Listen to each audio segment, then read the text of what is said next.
Welcome to Uncopyable Women in Business. I'm Kay Miller, also known as Muffler Mama.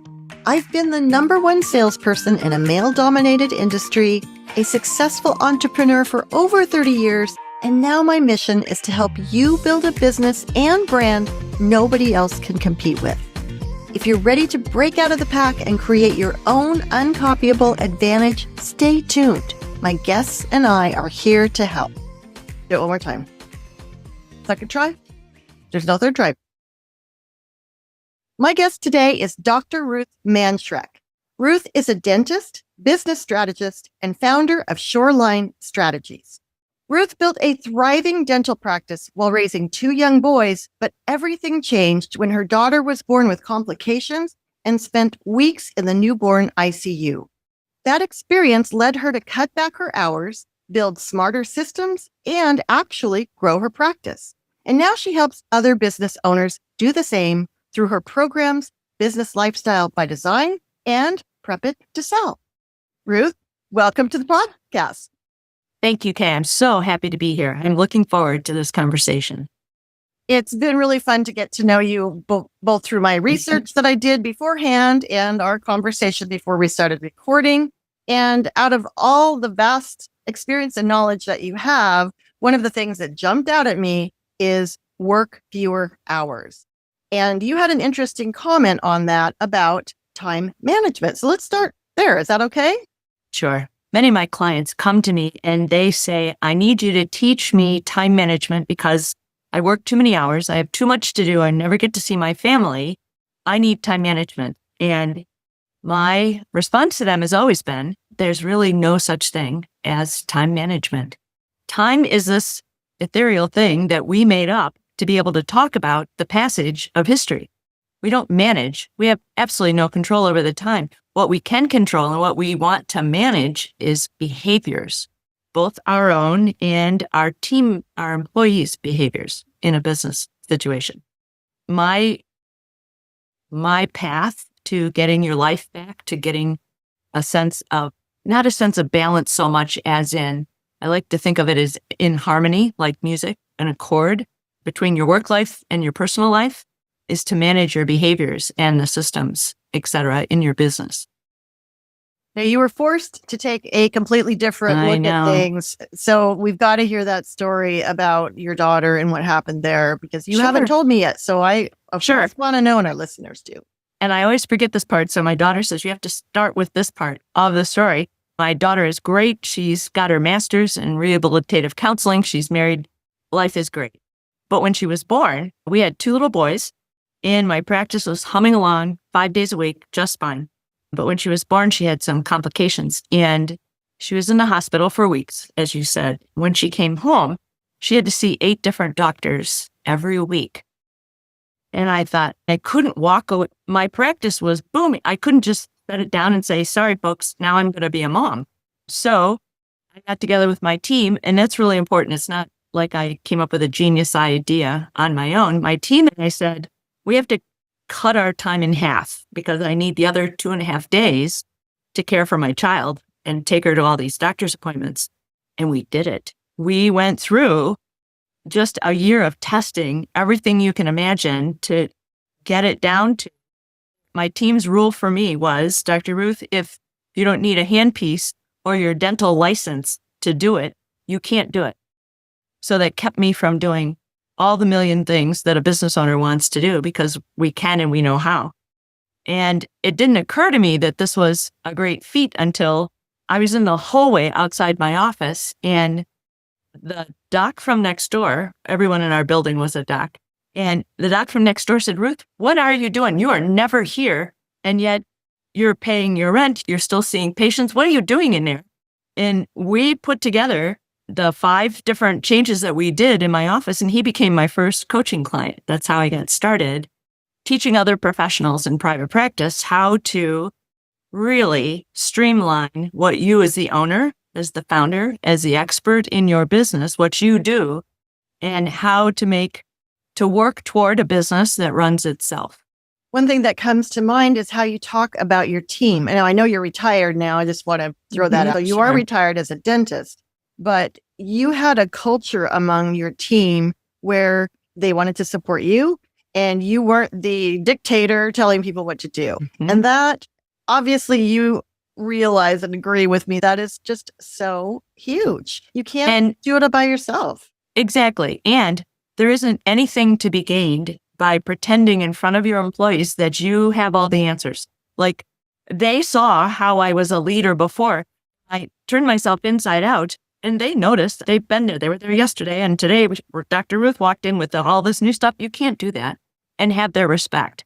And I walked in that moment of authenticity. I just walked in and said, we have to figure this out. Let's do it together. They were marvelous. So I always want to encourage business owners to really engage with the creativity that is housed within your employees. They don't often show it because a lot of times as owners, as the boss, we don't always encourage creativity in our employees, but there's a wonderful wealth of perspective because they look at your business, in my case, it was my patients, but they look at your clients or your customers from a different perspective than we do as the boss or as the owner of our business. And boy, that made our 5 little steps of how to do this. It made it so much easier when we incorporated their brain power into what we were doing. So I do want to hear what those 5 steps are. A couple things that came to mind. Business owners, only do what you can do. Only do what only you can do. I think we're all, I can do that. I can do that. And maybe even I can do it a little better, or I can do it the way I want to. But the most successful people delegate. Pick one thing that you are the best at or you love to do. Like you would do it even if nobody paid you. That's how much you like doing it. Just do that. And how can you tweak your world, your day, your environment, your culture? So that's all you have to do to run your business. When especially people who have started their practice from scratch or started their business from the ground up, we know how to do everything. And we have this great work ethic, but we never back off. We don't know how. It feels like it's the wrong thing to do to back off the accelerator and let somebody else take over. And I think that's what keeps many of us burning ourselves out too long, is that, it just can't be the right thing to do for me to not excel the way I have been since the very beginning. It's hard to shut off. And it's our parents' fault. They told us, work hard. I know. Get the A's, get the degrees. Right. We talked a little beforehand. Your end result really was working fewer hours. You were the best dentist. None of your staff could work on teeth, but you created a culture and a system. Mm-hmm. And we talked about this work fewer hours is just a buzz phrase now. And I said before the recording, I think a lot of it's just blowing smoke because everyone says, oh yeah, I want to quit my 9 to 5 or I want to work fewer hours, but it's not that simple. But you did find a way to do that. So help us figure out how we can apply that to our businesses. Sure. So do you want me to run through the 5 areas? Sure. You can jog. You don't even have to run. Sure. Okay. So the first one is we really developed robust operating systems. And the place to start, if you're thinking about how can I consolidate things how can I streamline things in my business, is think of what I call your customer journey. From the moment somebody answers the phone, who does that? What do they ask? Where do you record it? How do you hand off that information to the next step where they get scheduled? I'm making stuff up. Where they get scheduled for something. And then the next step is delivery of services. And how does the communication go? Who's in charge of this? Who makes changes? And then all the way to the end, in my world, when you're done getting all your services done, we put you in what's called a recall system. Because every 6 months, 4 months, you come back and get your teeth cleaned. Every business should have a recall system. It'll look different and it'll be for different reason, but you always want to stay in connection with your customers, your clients, or your patients. So that whole system all spelled out so that if a person needs to be cross-trained, if your practice is small, if your business is small, you can cross-train people because it's all spelled out. Should I get hit by a truck? My team is going to know exactly how to run that system without me. And having someone else run every step of that process keeps me as the owner from being the bottleneck. Because many times owners design a system and hand it to their team but they have to check in with the owner like every other step. And then there's this line outside the owner's door asking questions and trying to push things through because the owner is now the bottleneck for getting things done. So that's the first place. You have a system for everything, how you answer the phone, how you ask people to pay their bills. Everything that you do in the office can be turned into a system. And that gives your team more control, more creativity about how they get it done. So that's the first piece. Okay, the first piece. So we may or may not get through all the pieces, but Sure. I'm going to give a resource at the end where you can find out. Well, I'll just throw it out, workfewerhours.com. And Right. Dr. Ruth has a lot of resources there. So I'm wondering, so you develop the system. Okay, I don't know if you heard that, but the yard guy is right outside my window. We had to pause for a second because I couldn't even hear. So Ruth, we were talking about your systems, or maybe you call it one big system. So you explained some of the pieces of that, but how get that to coalesce and be in a form that your whole team knows where it is, what it is? How do you integrate that or whatever the word is? Okay. A great question. And the way you do that is with the second piece, which is communication. The systems all by themselves will frustrate your team to death if there isn't like just dead on communication that runs all by itself. And by communication, I don't mean more meetings. You do need meetings, some, not many. I don't like meetings. But so think about it. The problem sometimes is that a business will develop silos. So you have a silo for sales, you have one for marketing, you have one for service delivery. And if you look at a silo or silos on a farm, they don't communicate except way up at the top. And you can't do that in a business. In a business, you need your silos to talk to each other from the very bottom all the way up to the top. And that is the communication that has to happen. So when you're designing your systems, every step along the way, you have to think, now, I have this information. How am I going to store it? And how am I going to communicate it to somebody else? And how am I going to put it somewhere where everyone can access it, needs it, and can make a report to find it? So those pieces, that's all communication in its different forms, can be all set up as you're doing the systems. But that's what gives people ownership. That's what gets them engaged in each system because they learn, okay, I get information from here, I do my job, and I hand it off to the next person and know how to do that. And the minimum number of meetings that I feel you have to have really depends on your industry. In the dental world, we had what we called a morning huddle, and it was a standing meeting. We didn't sit down, we stood because we only had 10 or 15 minutes. And we ran through the schedule for the day, and then we looked at the next day's schedule and do we have all the lab work? Is everything ready to go for that day? That saved us so much in jibber jabber communication between people. That was a huge part of our streamlining, was not having communication happen willy-nilly. Some people texted, some people called, some people would just run across the hall and yell. We had to get it all down. So if you're going to talk to a client, you use these forms of communication. If you're going to talk to each other, you use this one form of communication.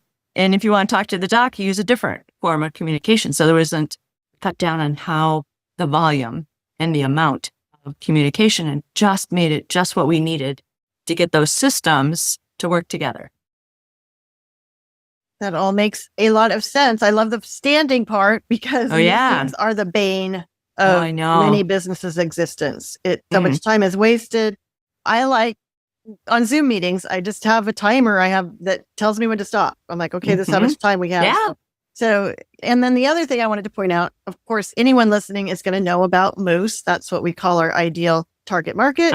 You watching can see the big picture of the moose in the background, my branding, but I like your point of following up with customers. So we say, okay, your moose is this particular kind of customer or prospect, I should say. Then you turn them into a customer. And then it's surprising how often the ball just gets dropped. Customers are your best moose. Those are the most likely people you can sell to. Now, in the dental industry, of course, yes, every 6 months, that's how I go. Often I go, and I swear, I not only use a Sonicare, but I do floss.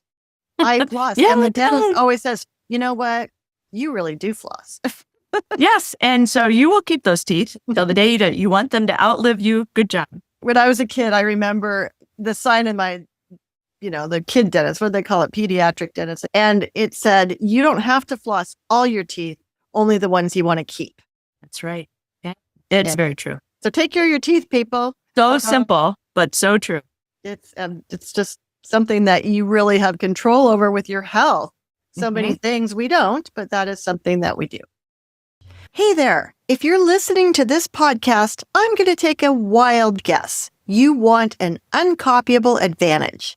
And if you can't wait to get a jump on your competition, I invite you to visit our Moose Market, where you'll find our products and services, plus resources to help you stand out, sell more, and grow your business. Check out the Moose Market at beuncopyable.com/store. Now, back to the show. I like the minimizing the meetings, communicating all together, standing up, and then also having a real structure in place so everyone knows how this works.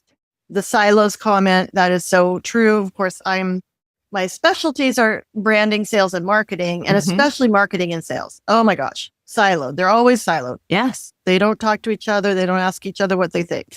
So this, you do this and you do that doesn't work. No, everyone has to know. And it's all industries. It doesn't have to be professionals in private practice. It can be any service industry. Think of the trades where people are out selling roofs. And if the seller of roofs doesn't talk to the guy who's delivering the roof and all the workers that are going to do that, boy, miscommunication happens all over the place. Seems silly, but I coach with those people. That's what happens. They have silos that don't talk to each other. So yes, it's all across the board. All the different industries that I work with, they all have these same problems. So if your listeners want just one fast little tip, I like to work toward having a meeting where there's limited amount of discussion and a lot of decision making. And one way to do that is we have everyone who's going to make a presentation or should make a presentation during a meeting to make a video, a loom, so to speak, or a bomb of their presentation so that all that ahead of time presentation is done. People have a chance to think before they get to the meeting. So there's less discussion, fewer questions, and a lot more decision making. And meetings get shorter and more effective. When you try that. Brilliant. That is brilliant. I love it. So a loom. So they actually, during the meeting, instead of giving their spiel or whatever. Before the meeting. So the people see. They watch the meeting. They watch the loom before they come. So they've already digested it, have time to think about it and come up with great questions. And then they come and you just start with the questions instead of everybody sit there and watch the presentation. Okay. Everybody listening, you got your money's worth out of this free podcast. That is so good. You're going to have to, I know you're going to want to learn more from Dr. Ruth, and we will give those resources in the show notes. And yes, when you're doing a Loom video, even I speak, I give webinars, whatever, Loom video, I'm like, I have to think that through, really plan it. So I want to just get on a Loom and ramble. And you wouldn't. But if it's your turn to speak at a meeting, I can totally see how someone would just ramble, start thinking through all their... They do. And you don't give people who need to digest information, think of their questions when the meeting is over. I know it's darn, I wish I had thought of that. It's like I can't tell jokes because I never think of them in the moment. I think of them in the shower the next morning. It's like, this is what I should have said. So it just makes things go so much faster. I am so happy since we started doing that. It's wonderful. And that tip. And it's just, you have to just get courageous and do technology. It's very helpful. You really do. And in the sales world, that's one way. You can totally stand out by using video. And of course, AI is taking over the world. I use it all day, every day. Your advantage now is showing your human side, and video is the best way to do that. You know what? Since I can't remember which word we couldn't pronounce, proves that we're not AI. That's right. And you get better at it with practice. You just do it again and you don't even notice after a while that, oh yeah, there's a camera in there. I didn't even remember. Okay. You know? I'm going to ask you a question that just popped into my mind. Why do dentists and doctors call what they do a practice? Haven't you already had enough practice? Oh, you know, so here's the truth from Dr. Ruth. When I got out of school, when I got out of dental school, man, I was out to conquer the world. I was at the top of my class. I knew I could solve all the problems. And then I went into practice, and things are different in practice. You learn every human body is different. And every time I turn around, there's a new situation I've never seen before. I'm making stuff up, hoping that this will work. I can't believe they should call it trial and error, because there's so many things we don't now, 30 odd years into it. I know that we have no clue about so much of how the human body works. We do a great job with the part we understand, but there's so much that makes no sense to me. After I've been looking at human bodies and doing surgery for over 30 years, I'm still amazed and awestruck by how our bodies work. So yeah, it's a practice. It's a practice. It's a practice. We get better at it. And then we realize there's so much we don't know. So much. When people say, I came here for answers, why aren't you giving me answers? We don't know yet. We haven't figured that one out yet. Yeah. And beware of the person who says, oh, I have all the answers. I know. Like you said, the more you know, the more you know you don't know.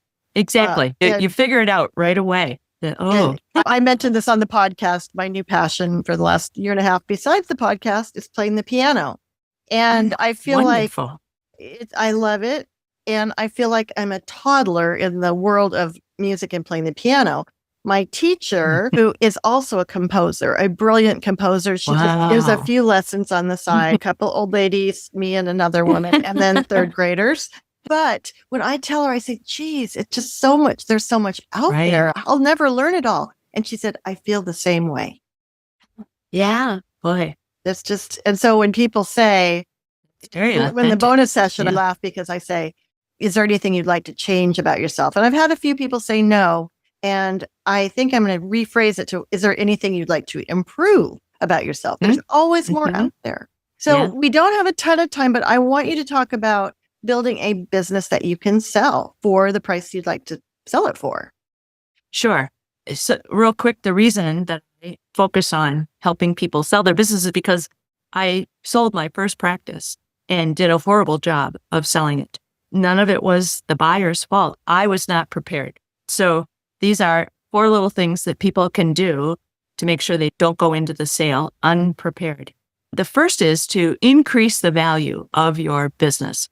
To some people, that means I have to generate more revenue. I have to grow my production or my collections just to increase the value. And while you're doing that, I encourage people to think about, what are you going to do after you retire or after you sell?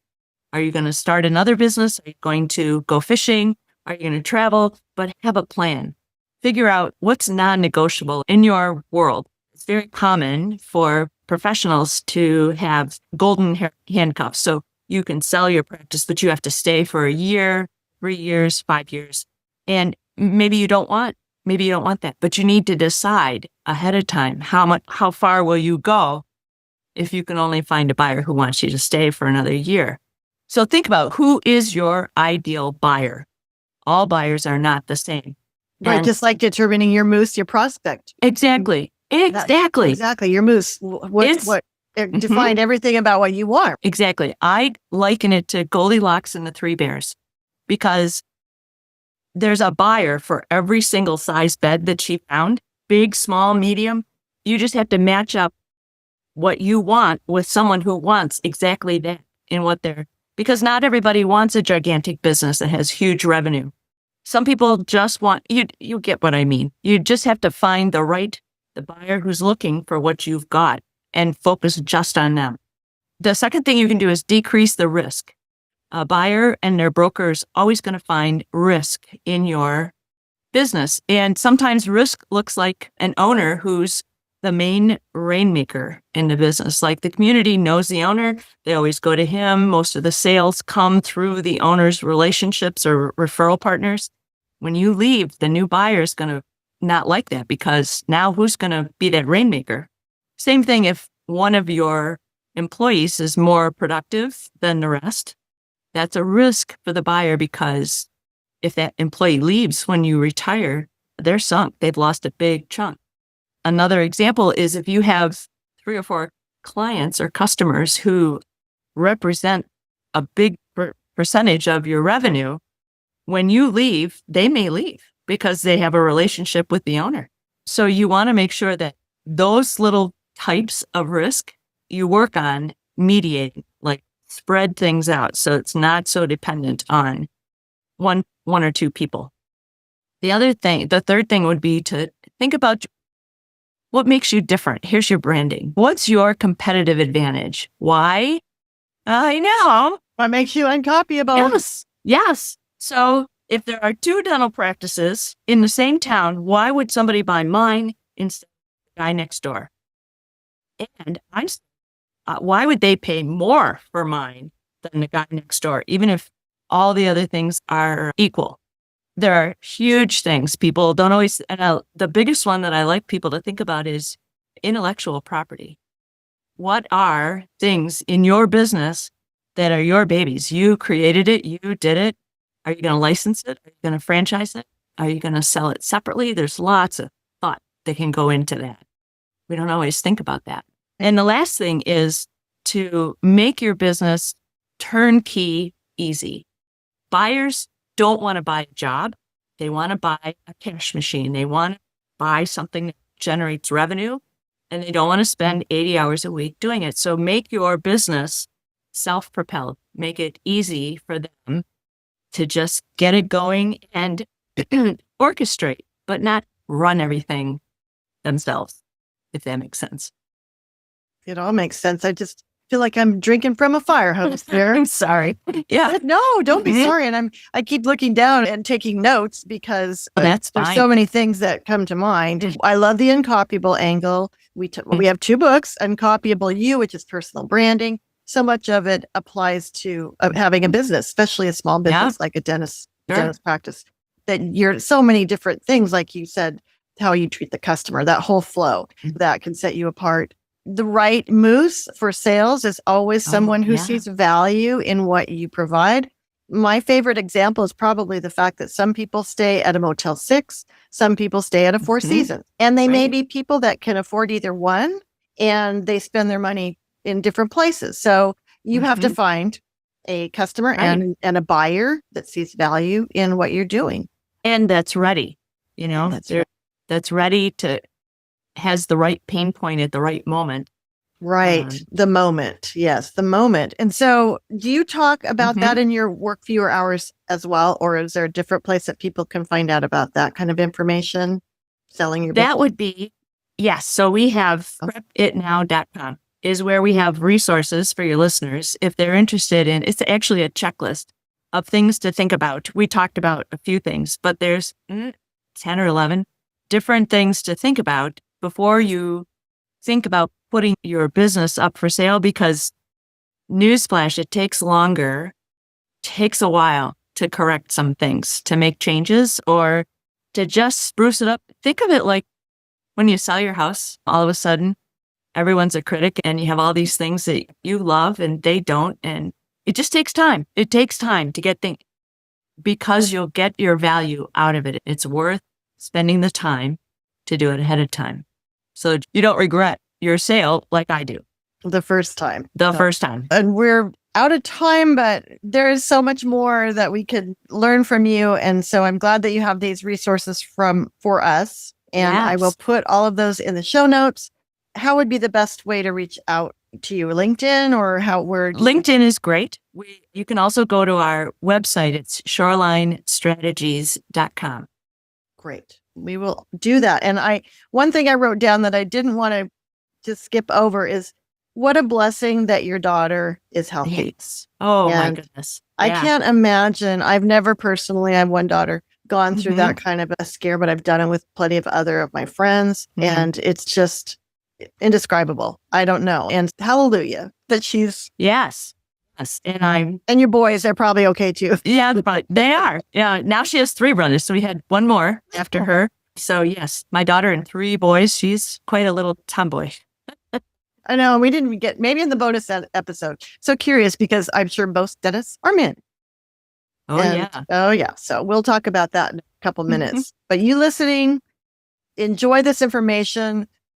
Use the resources that Ruth has shared. And I hope this has given you, even if you don't do that, hey, have stand-up meetings and record what you need to present over Loom or one of those platforms ahead of time. So it forces you to be efficient and it helps the people like me who need to process that information. Dr. Ruth, thank you. I really appreciate this. Thank you so much for being on the podcast. Oh, you're welcome. This was great. Thank you. Thanks for listening to this episode of Uncopyable Women in Business. If you enjoyed the episode, please subscribe, rate, and review the show. That helps me a lot. And be sure to visit the Moose Market at beuncopyable.com/store for more great uncopyable shortcuts. See you next time, and always remember to be uncopyable.